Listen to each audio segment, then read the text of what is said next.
Señoras y señores, en esta noche vamos a conversar con dos importantes personajes. Un personaje del periodismo y otro de la docencia y de la cultura. En la primera parte vamos a tener a un gran periodista, un joven periodista, director de un portal, tal vez uno de los 3 o 4 portales más importantes de noticias. Me refiero al señor Edwin Cabello, que está aquí con nosotros. Y en la segunda parte del programa conversaremos con la doctora Yeri Gloria Ramón Rufner de Vega. Ella es la actual rectora de la Universidad Mayor de San Marcos y viene a ser la primera mujer que ocupe este tan importante cargo. Vamos a conversar con los dos. En la primera parte vamos a ir muy fuerte en la parte de la corrupción, a raíz de las denuncias que se vienen sucediendo una tras otra. La primera, la de Ciro Gálvez, sobre los 50 millones del Ministerio de Cultura. La segunda, sobre la de Bruno Pacheco y los $20.000 que se escondieron en un baño de Palacio de Gobierno. Y siguen las denuncias también contra el ministro de Desarrollo y Riego. En este país lleno de ministerios, tenemos más ministerios que Estados Unidos y que creo que cualquier otro país del mundo, líderes en ministerios, líderes en corrupción, y los que creíamos que en este gobierno iba a terminar la corrupción campea, continúa, y este daño se trae abajo la moral de un pueblo que creyó que con un cambio, y todavía cree, pienso yo, que con un cambio la corrupción tendría su fin en esta etapa negra de haber tenido presidentes involucrados en la justicia. Muy triste la historia política del Perú. Hay jóvenes que ya no quieren saber nada de política y hay gente que no quiere ingresar a la política, lo que es peor. Vamos a conversar sobre este tema de la corrupción con Edwin Cabello, y él está aquí con nosotros esta noche. Edwin, ¿cómo estás? Mucho gusto de tenerte en el programa. Ricardo, buenas noches. Primero, agradecerte por la invitación y también a Vez Cable y a todo tu público. Ok, entremos con la denuncia del portal que se hizo famoso a raíz de la investigación del famoso swinger, Richard Swing, ¿no? Y luego con una gran cantidad de información muy fuerte que saca tu portal. Quisiera que me cuentes y que me expliques, ¿no?, todo este tema de las denuncias. ¿Cómo ves tú el Perú en el tema de la corrupción?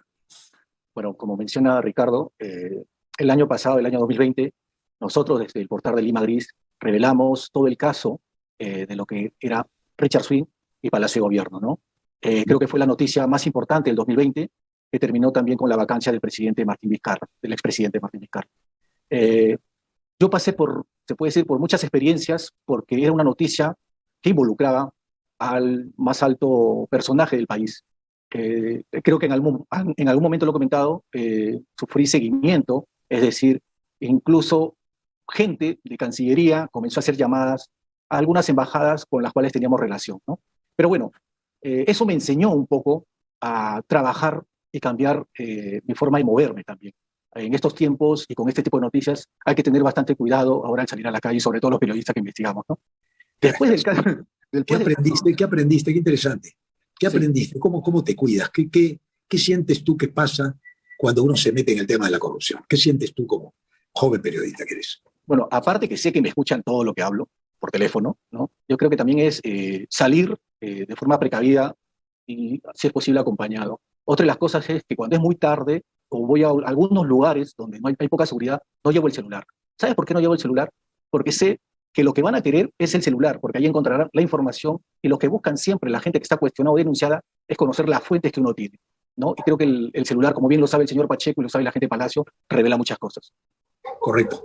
Entremos con las denuncias, digamos, más graves que tú consideras que este gobierno está cometiendo en estos primeros 100 días. En estos primeros 100 y pico de días ya han habido denuncias gravísimas, pero no tan graves como las que yo vi anteriormente en mi trayectoria de comunicador, pero no dejan de ser importante hablar de la corrupción, de esta mini corrupción que empieza a crecer de manera exponencial. ¿Qué peligro le ves a todo esto y en qué basas tus denuncias tan gruesas, tan fuertes contra este gobierno? Bueno, yo creo que primero es la mala elección que ha tenido para nombrar a ministros. Eso ha arrastrado que estos ministros llamen a gente muy cuestionada, ¿no? En todos los sectores, creo, pero se ve, por ejemplo, en agricultura, en transporte, en cultura, ¿no? Como mencionaba justo la denuncia que hizo el exministro Ciro Gálvez. En ese caso puntual de la denuncia que hizo eco el exministro Ciro Gálvez, se habla que se han hecho humo 50 millones de soles. Y para hacerle recordar a la gente, estos 50 millones de soles fue gracias a un decreto en emergencia que se dio para que el sector cultural, los artistas, se les entregara un bono. Eso no llegó a concretarse. ¿Por qué? Porque nosotros desde Lima Gris también denunciamos que no se había hecho la convocatoria o un filtro adecuado para que las personas que en realidad necesitaban el bono lo reciban. Después de nuestra denuncia, Contraloría actuó. ¿Y qué hizo? Cerró la convocatoria porque encontró precisamente material que indicaba que todo estaba siendo dirigido. Es decir, los bonos que se pretendían dar a los artistas estaba dirigido. Una lista totalmente armada y se cayó el tema de los bonos, ¿no? Eso por una parte. Ahora, por otro lado, el Ministerio de Cultura se ha convertido en realidad, Ricardo, en una caja chica. Y no solamente en este gobierno, estamos hablando de gobiernos anteriores. Ese ministerio tiene más de una década. Y durante todos estos 10 años, nosotros siempre hemos publicado que el dinero va a un pequeño grupo. Los premios van a un pequeño grupo. Es decir, son todos amigos. Es una cofradía que se ha mantenido. Una mafia terrible. Y eso a mí me apena. Y quiero comentar también algo que me apena bastante. ¿Quién maneja esta mafia? ¿Quiénes son los que articulan allí? Hay 3 grupos, desde lo que hemos investigado. Está el grupo de la Católica, hay un grupo de San Marcos y hay un grupo que viene de la Cancillería, ¿no? Que digamos, la Cancillería está arriba. ¿Por qué? Porque tienen el roce internacional, ¿no? Son 3 grupos. ¿Y cómo es interesante, Edwin, que me aclares cómo se teje este entramado de corrupción que parece, y es muy triste, que lo único que hablamos en el Perú es de la corrupción? ¿Cómo se teje todo este entramado en el Ministerio de Cultura? Primero por los puestos, designan a gente de su circuito en puestos claves. Eso es lo primero. Luego de eso, comienzan a llamarlos para darles servicios, ¿no? La famosa contratación de servicios, que son también lo mismo, o la famosa órdenes de servicio, digamos que es un sencillo, por decir, pero estamos hablando en realidad de 10.000, 20.000, hasta 30.000 soles, o en el caso de una licitación, como estuvo involucrado un exministro en el tema del Dakar, donde estábamos hablando ya de una gran cantidad de dinero. Todas esas personas se conocen, Ricardo, se conocen, ¿no? Y durante todos estos años han estado tejiendo, porque es una red, ¿no? Una red donde hay arqueólogos, una red donde hay supuestamente gente intelectual, ¿no? Pero uno se pregunta, no, pero ¿cómo esta gente metida en cultura va a ser corrupta? Yo me he sorprendido, es más corrupta que la gente que no está metida en cultura. Eso es grave. Es decir, no hay ninguna seguridad de que una persona lea un libro puede ser honesto. A ese nivel hemos llegado. Tenemos que desconfiar hasta de los famosos intelectuales. Esa es la verdad. Qué terrible lo que cuentas. Y vamos ahora al segundo caso de corrupción, el de los $20.000 en Palacio y Gobierno. ¿Por qué esta red de los 3 elementos que pertenecen a esta organización, llamémosle también criminal, de alguna manera, se involucra en Palacio y Gobierno, se incrusta en Palacio y Gobierno? ¿Cómo es que llegan ahí? ¿Cómo se ramifica esta corrupción tan grande que pareciera que no se puede parar? Y todo el que habla a favor de la defensa de lo elemental en un país que es la transparencia, parece que somos ignorados por la prensa, que durante años cayó la gran corrupción en este país. ¿Cómo se incrustó este señor Bruno Pacheco en Palacio de Gobierno? Bueno, en el caso específico de Bruno Pacheco es por la amistad de años con el presidente Castillo. Pero en el caso de esta red que habíamos mencionado anteriormente, esta red, curiosamente, la mayoría son caviares, la gran mayoría, ¿no? Y los caviares nunca han ganado una elección, pero han sabido meterse en todos los gobiernos. Es decir, la mayoría de secretarios generales que existen en todos los ministerios, sería bueno hacerle una especie de registro general y te apuesto, Ricardo, que hay amistad entre ellos, ¿no? Porque ellos deciden a quiénes se convocan. Su firma es muy importante en un ministerio. Mucha gente de repente desconoce eso, pero después de un ministro está el secretario general, que depende de la firma de ese personaje para que se convoque o se contrate a los funcionarios de tal ministerio, ¿no? Entonces, han ocupado puestos claves como las secretarías generales de los ministerios, por ejemplo, ¿no? Bueno, el hecho que estamos viendo es que el partido que ganó ha desaparecido del mapa. Ahora gobiernan los mismos que gobernaron con Sagasti, los mismos que gobernaron con Vizcarra, son los mismos. Así es. El mismo perro con diferente collar. Es que también nosotros hemos publicado que gente que ha trabajado en el gobierno de Vizcarra está llegando al Ministerio de Transporte y Comunicaciones, está llegando al Ministerio de Agricultura, está llegando a Produce. Es decir, están en esta famosa puerta giratoria, ¿no? Están también en este círculo que tú dices, bueno, los requisitos de muchos ministerios dicen no tienen que tener 5 a 10 años.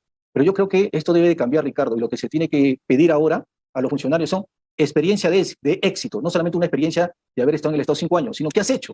Has estado, pero ¿qué has hecho? Entonces, el gobierno tiene que cambiar el chip y empezar a convocar a gente con experiencia de éxito. Creo que de ahí es un primer paso para cambiar esto. Correcto.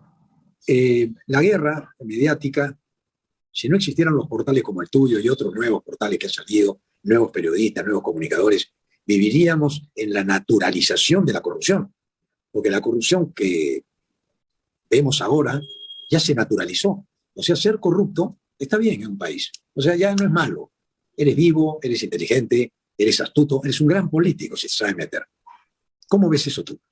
Porque acá hay denuncias muy fuertes en tu portal en el área de la corrupción. ¿Cómo ves tú este tema y cómo Castillo se puede zafar el ser presidente de la República de los caviares, que lo tienen cercado en esta puerta giratoria de que uno entra por acá, se va de aquí para allá y siempre están rondando en busca de todas estas prebendas? A mí, Ricardo, para serte sincero, me apena mucho el panorama que se vive actualmente, pero también con el que he crecido paralelamente, ¿no? Eh, Me apena y me duele. Me duele que esto esté pasando en mi país. Yo vivo en San Juan del Lurigancho, Ricardo. Soy testigo diariamente de las cosas que pasa mucha gente, ¿no? Parece San Juan del Lurigancho parece otro país a comparación de la realidad de otros distritos o de otras ciudades. Entonces, yo palpo diariamente la necesidad de la gente. Y cuando me entero que personajes como Richard Swing cobran por tener una amistad o un vínculo con Palacio de Gobierno 25.000 soles, me molesta, Ricardo. Y creo que un compromiso de cualquier periodista, de cualquier edad, es precisamente denunciar, no callar. Alguna Duele. vez he escuchado, duele, y alguna vez he escuchado, y es verdad, que te pagan más por callar que por publicar o denunciar algo. Y entonces hemos entrado también en un tiempo donde los periodistas, Ricardo, no están haciendo periodismo. El rol principal y la columna vertebral del periodismo es cuestionar el poder. Yo siempre lo repito, sea ese poder privado o sea ese poder estatal. Es así y Exacto, eso es lamentable. exacto, porque el tema de la prensa hoy día, tan venida menos, tan desprestigiada, da la oportunidad para que surjan nuevos personajes en la prensa como ustedes, en Lima Gris, que están dando una batalla que a veces uno dice, ¿en qué momento estos muchachos cambian de giro? Porque la corrupción está observando qué periodista comienza a surgir para convocarlo, atraparlo, chantajearlo, dominarlo y doblegarlo. Y ese es el gran reto que tienen ustedes, los nuevos periodistas, los jóvenes periodistas. Así es, Ricardo. Nosotros somos un pequeño grupo, ¿no? El ¿Cuántos son trabaja, ustedes? nosotros somos alrededor, el equipo diariamente somos 5 personas, pero tenemos colaboradores también, ¿no? Estamos hablando de más de 50 personas sumando colaboradores. Entonces, con Luis Felipe Alpaca, que me acompaña a revisar los temas de investigación, ya vengo trabajando más de 10 años. Entonces, como bien mencionas, no ha sido fácil tampoco, Ricardo. Ha habido épocas duras, pero eso no significa, ¿no?, que esta pasión que tenemos por el periodismo la cambiemos tan fácilmente, ¿no? Yo, como le he dicho anteriormente, me dedico muchas veces a hacer otras cosas para poder sostener o para poder parar la olla, como se dice, ¿no? Para parar la olla, pero eso no significa que a mí me vengan y me quieran romper la mano por callar. No, soy, como bien lo ha dicho, un periodista joven que ha tratado siempre de tener un perfil bajo, ¿no? Y bueno, y mediante este portal y gracias a Internet que nos da la apertura para que la gente conozca distintas cosas que están pasando en el país, ¿no? Yo tengo que felicitar a los nuevos periodistas como tú. Fíjate, la prensa ha callado siempre los grandes actos de corrupción. La prensa silenció los actos de corrupción. Pareciera que la corrupción, para los jóvenes que todo el día escuchan en los canales de televisión que este gobierno es corrupto, daría la impresión que la corrupción empezó hace 100 días. Y la corrupción está enquistada en todas las instituciones desde hace 25 o 30 años. Entonces, uno cuando llega a mi edad y ve el futuro que me queda, digamos, a mí me quedan ya, estoy, como digo yo, ya pasé el sobretiempo y estoy en penales, estoy pateando los penales, ¿no? Y veo con tristeza que después de haber cumplido 49 años con Hable el Pueblo, el país no ha mejorado, el país ha empeorado en lo moral. Se naturalizó la palabra terrorismo ahora, por ejemplo. Cuando te dicen terrorista, te están diciendo asesino. Así es. Pero acá cuando te repiten la palabra terrorista, terrorista, terrorista, que invita a la gente a creer que todo el que reclama desde el lugar de estar en contra de la corrupción es una persona que quiere desequilibrar el Estado democrático, Así es. que se recuesta, se acomoda con la palabra democracia para ejercer una dictadura del poder. Porque esta dictadura que tú has denunciado, que están enquistados los caviares, es una dictadura del poder. El presidente está pintado en la pared. Yo sé de primera mano que el presidente quiso cambiar el directorio de la cadena del Estado. Y RTP. Y RTP. No pudo. Yo estaba cuando él dio la orden. Acá viene Ricardo, ya nos habló de la libertad de expresión, y la orden llegó a Pacheco y a Hidrogo, que es otro muchacho que está ahí. Pero la orden no prosperó. Y ahora entiendo, porque ustedes que investigan, conocen más los entretelones, el entretejido de esta red de corrupción diseminada en todo el aparato estatal, en todos los ministerios. O sea que acá es la lucha por quién se queda con el botín. Y agregar Botín a algo. bordo. Yo vi una película que se llama Motín a bordo. Acá estamos a bordo de un Titanic que va a chocar con el iceberg, con la corrupción más grande de la historia. Sí. Quería agregar algo, lo que mencionas en el caso de IRTP, para que la gente conozca. Igualmente, la resolución del directorio, es decir, de las 5 personas que iban a acompañar, ya estaban los nombres, nosotros los publicamos, y la resolución estaba firmada por el exministro Ciro Gálvez. Él lo puede decir. ¿Y qué pasó con esa resolución? El secretario general, Rigoberto Coico, la escondió, Ricardo. La escondió. Nunca se la llevó el presidente. Imagínate. Bueno, yo lo he vivido en carne propia. Yo fui nombrado por Twitter asesor presidencial. Y hasta ahora no hay un Twitter que me he quedado, ¿cómo se dice? En la tierra de nadie, porque para muchos sigo siendo asesor, ¿no? Entonces, cuando hablo del asesor, yo no soy asesor. Yo fui nombrado por Twitter, pero nunca la resolución la pudo firmar el presidente. Pedía la resolución, yo estoy testigo. Y además su gente dijo, tráigame la resolución, que acá antes de que se vaya el señor Belmo, quiero que... Yo le dije, mire, presidente, no se preocupe, yo no quiero ni sueldo, ni resolución. Yo lo único que quiero es que usted me tenga la confianza que lo que yo le voy a decir en el área de prensa, en el área del deporte, en el área de la inversión privada, va a ser con la mejor intención para lavarle la cara a este gobierno tildado de comunista y terrorista, que yo soy pues un luchador, que cuando fui alcalde yo tenía terrorismo en la calle. Yo trataba con el terrorismo todos los días, porque vivimos con terrorismo en esas épocas y no hablábamos tanto de terrorismo como ahora. Ahora se habla más. Es peligroso esto. Sí. Tu impresión sobre lo que he dicho. Es que hay una especie de campaña del miedo, Ricardo.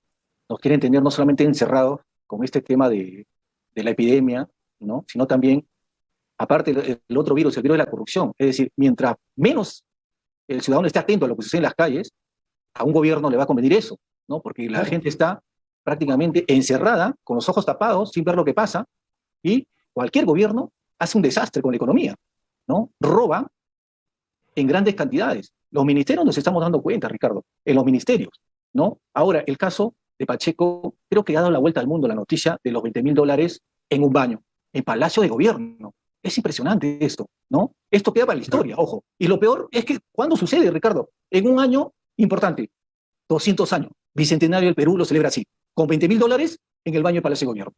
Es terrible. Horrible. Entonces pasemos ahora a lo que puede ocurrir con la vacancia. ¿Ya? ¿Cómo ves tú el tema? Porque has dicho algo muy interesante y yo quiero dejarlo en vez cable para la audiencia y que recojas tú esta preocupación que tengo yo. Un país sin garantías constitucionales y en estado de emergencia está hecho especialmente para robar. Así es. Porque en estado de emergencia las compras suben 10 veces su valor y nadie puede reclamar. En la noche salen las resoluciones en el peruano, que nadie las lee, solamente los periodistas de investigación como tú. Pero el pueblo no sabe lo que ocurre mientras nosotros dormimos. Se están firmando resoluciones, entregando concesiones, entregando el país por pedazos. Entonces, aquí hay una suerte de corporación mafiosa, por llamarlo de manera elegante, que maneja el Estado peruano el día de hoy. Quiero que me hables ahora del tema de la vacancia. Pareciera que el presidente estaría entusiasmado en que lo vaquen. No quiere ser presidente. No se ha dado cuenta que es presidente. ¿Qué le pasa a Pedro Castillo? Porque mañana hay una marcha contra él. Una marcha por la vacancia. Organizado por esta resistencia y estos grupos económicos que quieren el botín. Les han quitado el botín. Llegaron los provincianos por el botín, ¿no? Por decirlo de alguna manera, no en sentido peyorativo, sino ellos dicen así: oye, estos provincianos vinieron a quitarnos el botín. Ahora nosotros tenemos que recuperarlo. ¿Cuál es tu lectura de la vacancia que piden y las marchas que no es la primera. Desde que esté este gobierno y desde antes que esté, ya van 20 marchas a tumbarse al gobierno. Sí, Ricardo. Yo tengo la sensación de que el presidente Castillo, por todo lo que está pasando, quiere dejar el cargo. Tengo esa sensación, lo he pensado, porque con todo lo que diariamente lo golpean, ojo, estos golpes también no son gratuitos, ¿ah? Él mismo, con las designaciones y los errores que ha tenido su gobierno, lo ha buscado. Pero, ¿qué puede hacer si se aleja del partido que lo llevó a ser presidente del Perú Libre? En este momento veo que está buscando otra trinchera, APP, Alianza por el Progreso de Acuña. Está mirando por todos lados quién más se puede sumar a esto. Políticamente estoy hablando, ¿no? Con el tema del Congreso. Yo creo que poco a poco se está dando cuenta que se va quedando solo. Está entrando en una desesperación. Los caviares que le han hablado al oído, porque son muy, muy estratégicos para hablarle al oído a los presidentes, le han pintado la cancha de una manera y el presidente se ha dado cuenta que las cosas no son así. Es decir, no sé si dormirá, para comenzar, pero con el tema de la vacancia, puntualmente, lo veo un poco complicado que se dé por lo menos en esta oportunidad. No imposible, pero complicado. Y curiosamente, Ricardo, esto parece que estamos viviendo algo cíclico. Lo que pasó con Martín Vizcarra. Hubo primero un pedido de vacancia, que faltó el empujoncito para que salga, pero después apareció una nueva noticia y fue lo que desató la vacancia totalmente. Seguimos conversando después del corte. Quédate ahí, Edwin, que es muy interesante lo que estás analizando. En un ratito seguimos.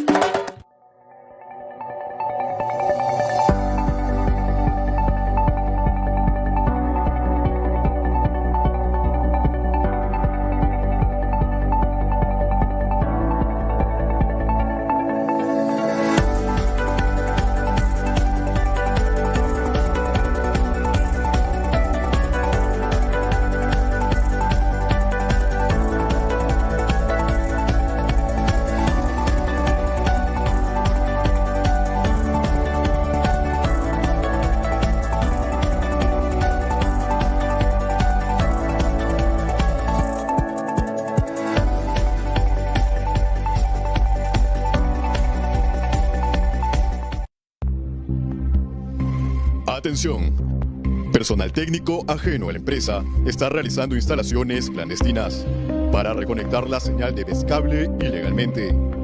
Se están realizando constantes operativos para evitar que nuestros clientes sean víctimas de estafadores. Tanto las personas que contraten este servicio como quienes lo efectúen serán denunciadas. Si observa algún hecho irregular, denuncie llamando al 640-9380. Recuerde que la piratería está catalogada como hurto agravado. Vezcable Perú, cable de internet para todos.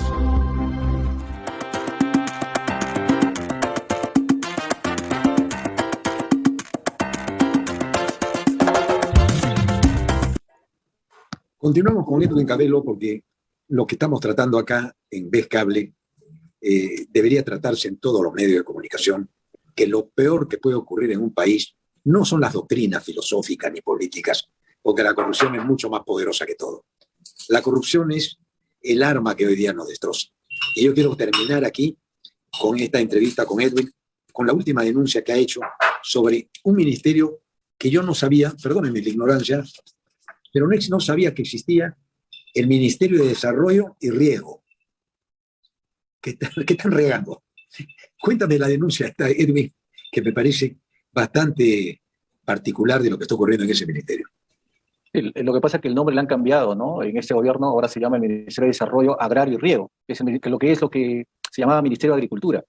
Caracho, ya. Claro. Okay. Me sorprendí, ¿no? Porque ya desapareció el Ministerio de Agricultura, ya apareció el Ministerio del Riego, ¿no? Y bueno, adelante con tu opinión de la última denuncia que estás investigando. Lo que pasa es que aquí el Ministerio Público ha citado al actual ministro Maita Frisancho para que declare, porque hay una investigación que han hecho unas federaciones agrarias, ¿ok?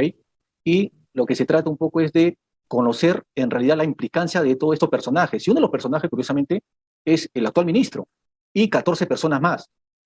Al ministro Maita Frisancho lo que le han citado es para que declare, porque anteriormente ya tenía denuncias por falsificación de documentos. Ojo, ¿Ese también es caviar? no, es de Cusco, porque yo sepa, no es caviar que yo sepa, la verdad. Ya, entonces le queda poca vida a ese ministro porque la caviarada quiere todos los ministerios, o sea, no quiere dejar uno.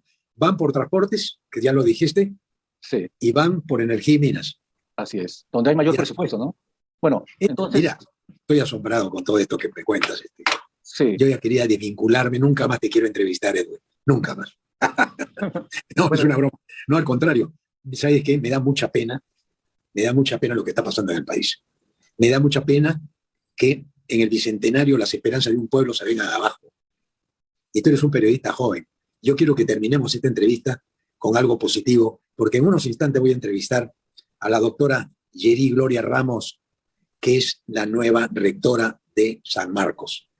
¿Ya? Ella tiene una maestría importante en administración pública con mención en anticorrupción. Voy a entrar a ese tema con ella. Interesante. ¿Qué piensa la nueva rectora de San Marcos? Tu sentir final en esta entrevista tan jugosa, tan dolorosa para mí, sinceramente, porque a mí no me gusta investigar. A mí me gusta hablar del Perú, porque yo ya sé el Perú que no quiero, pero todavía no nos ponemos de acuerdo en el país que queremos. ¿Ok? Bueno, perfecto. Bueno, Ricardo, lo que yo espero es que primero que el presidente Pedro Castillo rompa ese silencio sobre este tema. No ha deslindado públicamente, no ha deslindado, y creo que es importante que lo haga. ¿Por qué? Porque el señor Bruno Pacheco no era el bodeguero de una esquina, ¿no? Con respecto a los bodegueros, sino era el secretario general, la persona de confianza del presidente, la persona más importante. Entonces, encontrar ese dinero y todas esas cosas, yo creo que nos da pisos, ¿no? De cosas que huelen mal. Ahora, la Fiscalía también debería pisar un poquito más el acelerador.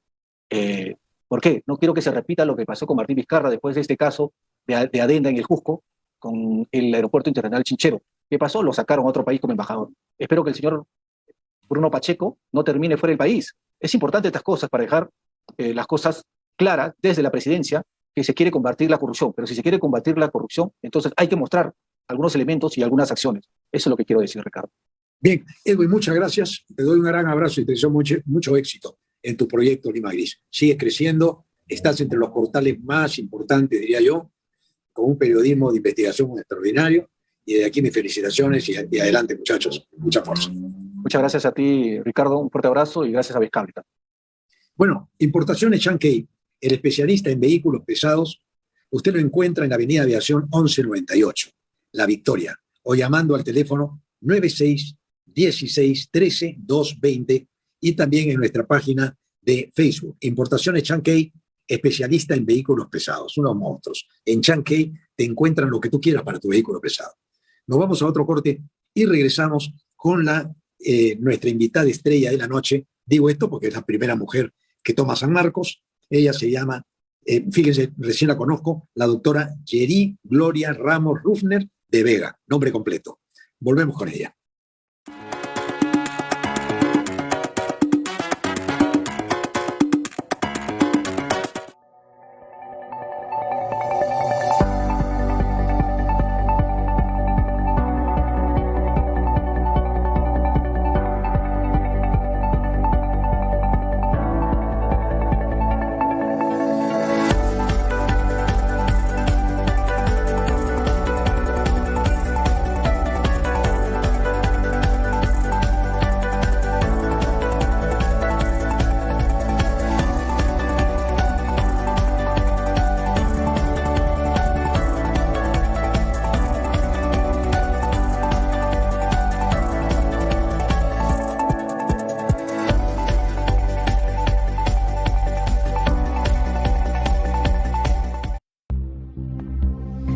Atención.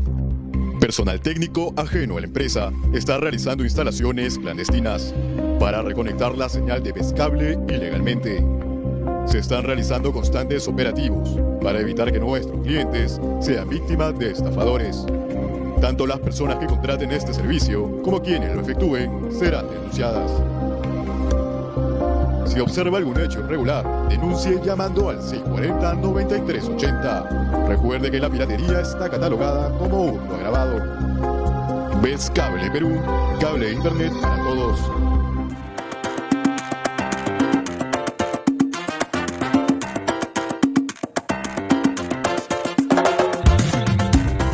Bueno, nuestra invitada de esta noche es un personaje importante, creo yo, marca una historia, un hito en la Universidad Mayor de San Marcos, la más antigua de América, donde por primera vez una mujer asume la rectoría de esta importante universidad.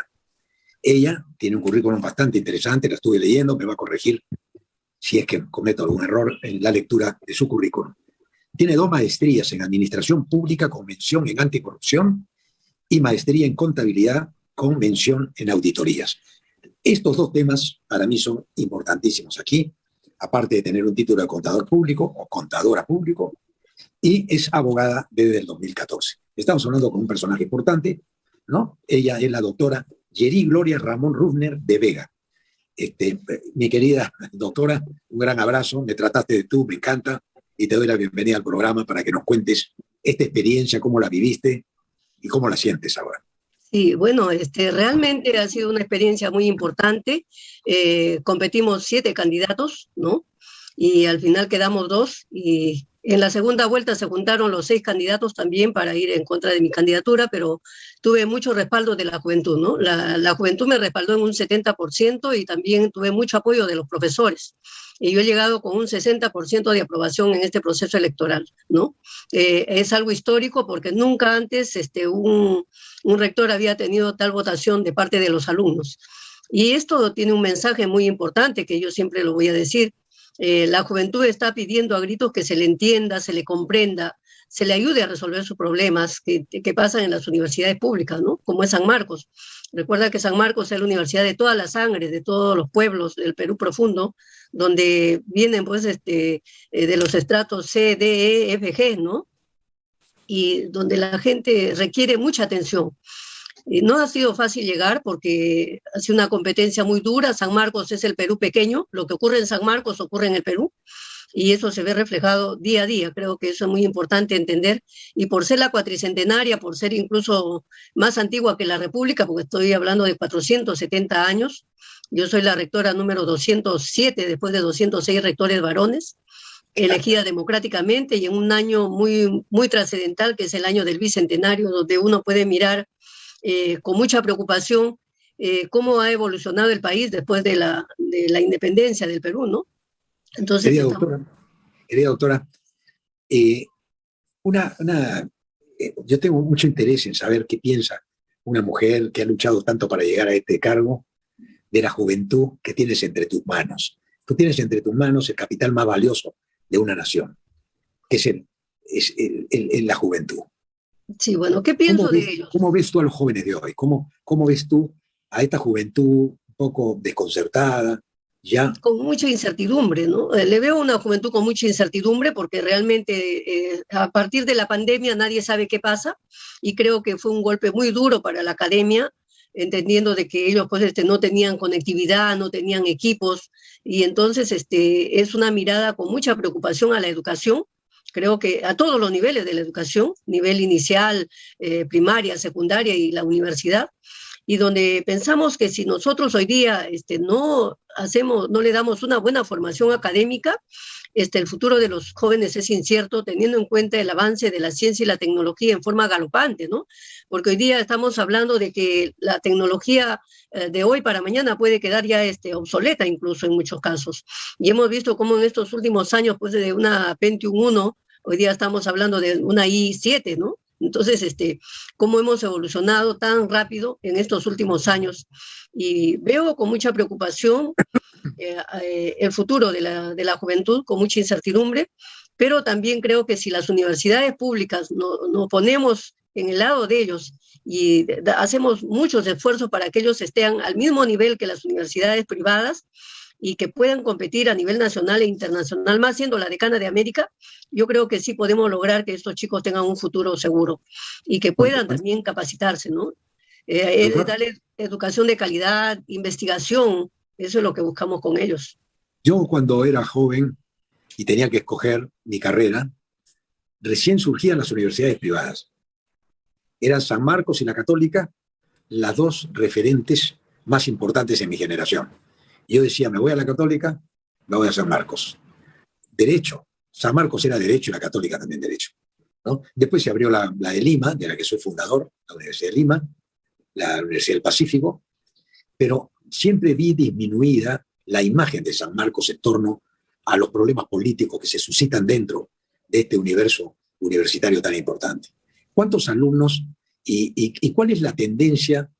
Perdóname que te haga una pregunta personal de este tema, tu tendencia política. Discúlpame si la pregunta... Bueno, yo soy de centro, un centro moderado. Creo no que uno perteneces tiene... a ningún partido.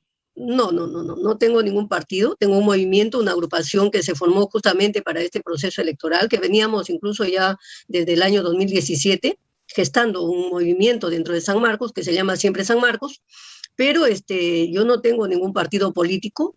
Creo que siempre vi a la universidad con mucha preocupación, como tú lo has dicho, perdiendo sus espacios, porque recuerda que antes San Marcos era la referente, la que delineaba incluso políticas de Estado, ¿no? Y Por que desde supuesto. el interior de San Marcos salían los pronunciamientos y le decía al gobierno qué tenía que hacer, cómo podía verse la parte económica, política, social.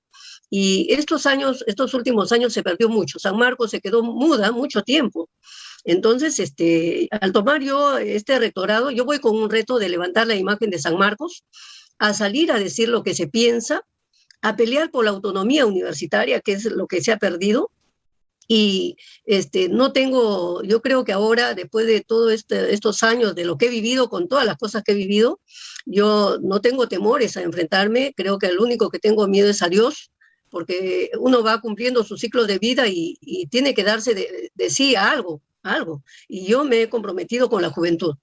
Ahora soy la referente para la juventud, para las mujeres líderes también, para que ellas sientan que sí se puede hacer cuando uno sueña y cuando uno se propone. Claro que esto implica mucho sacrificio, familiares, personales, pero al final, cuando uno llega y tiene un compromiso hacia la juventud, solo piensa en ellos. Y eso es mi idea ahora, ¿no? Repotenciar a la juventud, ponerle en el lugar que ellos se merecen, y a San Marcos también en el sitial que le corresponde, y recuperar todo el patrimonio cultural que tiene San Marcos. Muchos le verán a San Marcos como una universidad muy pobre, mendiga a veces diríamos, ¿no?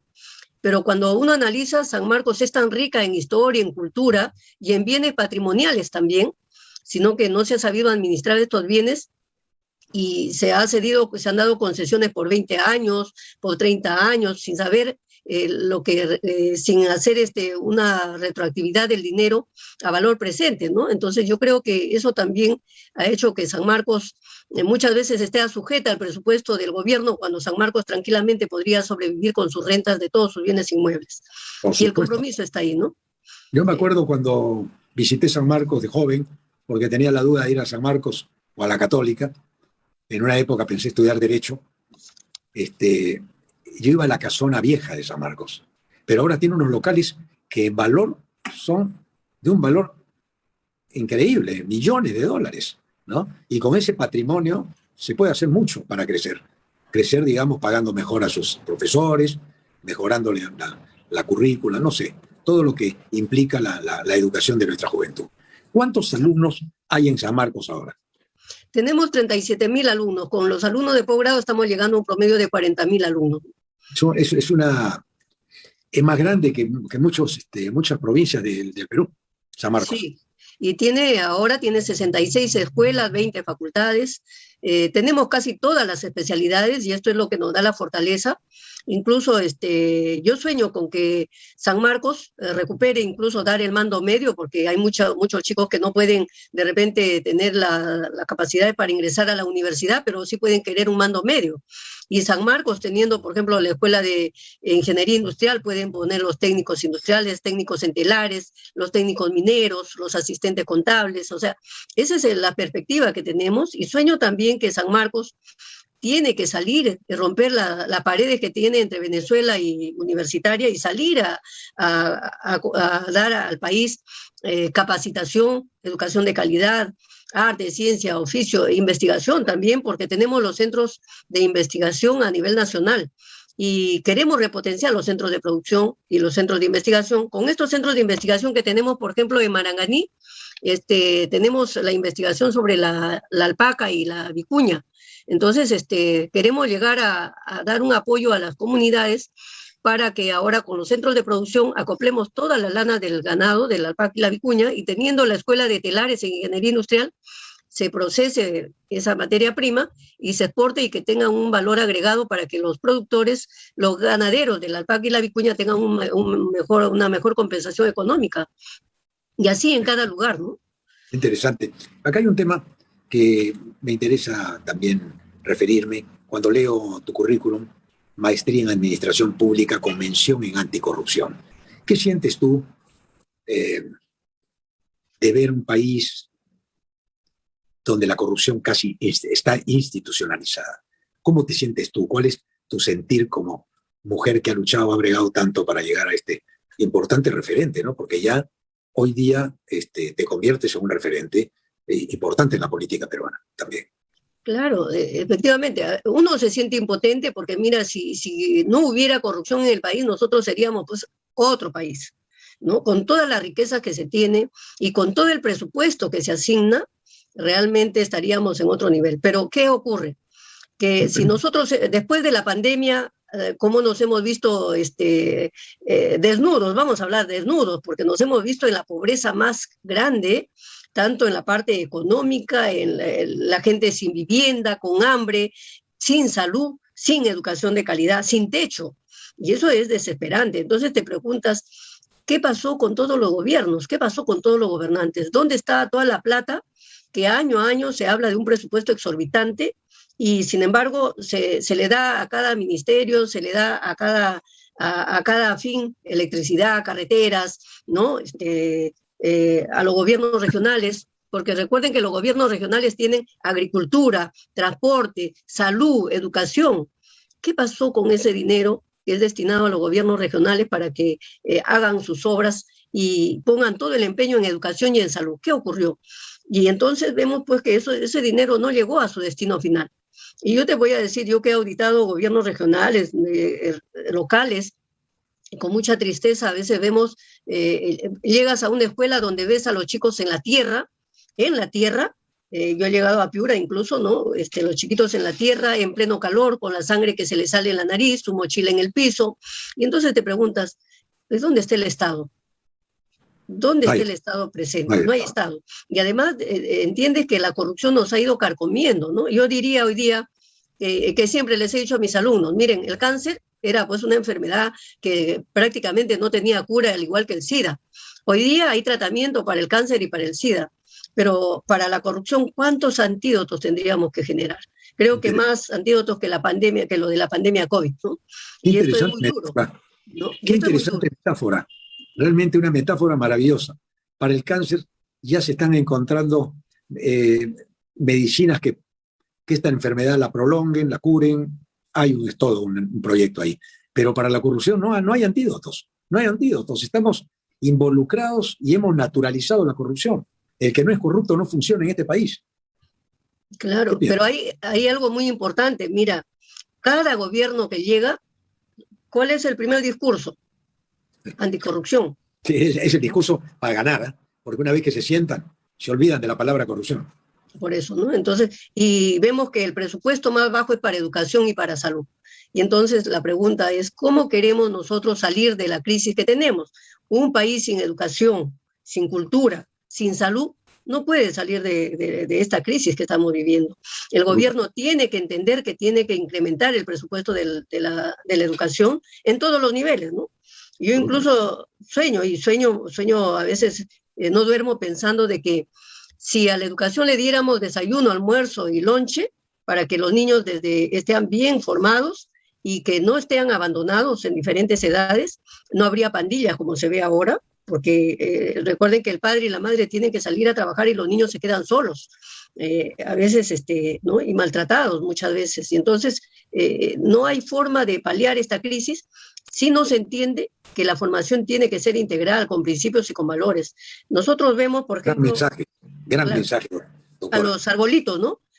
Al árbol tú le pones un palito para que no se quiebre, no se chuequee el tallo, y va derechito. Pero cuando no le pones el palito, que es el sostén, y que para nosotros, para los seres humanos, es la educación, es pues un ser indeleble, cualquier cosa le puede pasar, ¿no? Y entonces ese es el problema. Y nuestra niñez no está bien formada ahorita. Igual pasa con los adolescentes, ¿no? Bueno, muy interesante la entrevista, ha sido un placer doctora, conocerte, que me trates de tú, me ha alegrado porque se supone que hay un referente en tu vida. Existió Ricardo Belmo en algún momento, digamos. No, sí, sí, hace muchos años, ¿no? Pero yo también quería tocar un tema muy importante que hoy, ¿qué estamos peleando? Estamos peleando la autonomía universitaria. Nosotros, mucha gente dice... Perdóname, el sí, tiempo sí. nos ganó. Yo te quisiera ofrecer otra entrevista en otra oportunidad, en extenso, para que me hable de la autonomía universitaria. Ok, de Para mí ha acuerdo. sido una enorme alegría entrevistar a la primera mujer rectora de San Marcos en el Bicentenario, como si Dios acomodara las piezas. Un presidente que jamás pensamos tener y una mujer que asume la rectoría de la universidad más emblemática de América. Para mí ha sido un placer conocerte, un gran abrazo y mucha suerte en tu gestión. Gracias, Ricardo, muchas gracias.